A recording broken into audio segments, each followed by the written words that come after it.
আমাদের চারপাশটা একটু খেয়াল করলেই দেখবেন রোজই কিছু না কিছু তৈরি হচ্ছে। এই যে নতুন নতুন ব্রিজ, বড় বড় বিল্ডিং, ঝকঝকে রাস্তাঘাট, হ্যাঁ একদম। কিন্তু কখনো কি মনে হয়েছে এই যে এত এত উন্নয়ন, এর পেছনের আসল চালিকা শক্তিটা কি? এমন একটা শক্তি যা আমরা সাধারণত দেখতেই পাই না।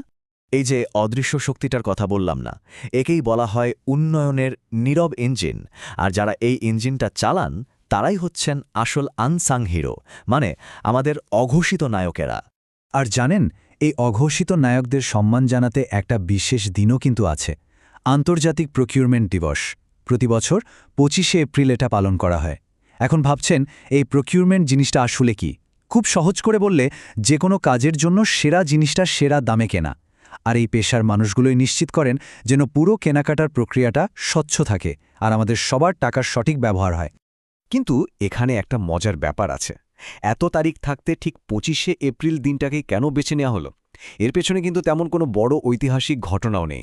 বেশ রহস্যময়, তাই না? তারিখের রহস্যের কথা না হয় একটু পরে ভাবা যাবে। তার আগে বলি, এই ব্যাপারটা বাংলাদেশের জন্য আসলে কতটা জরুরি।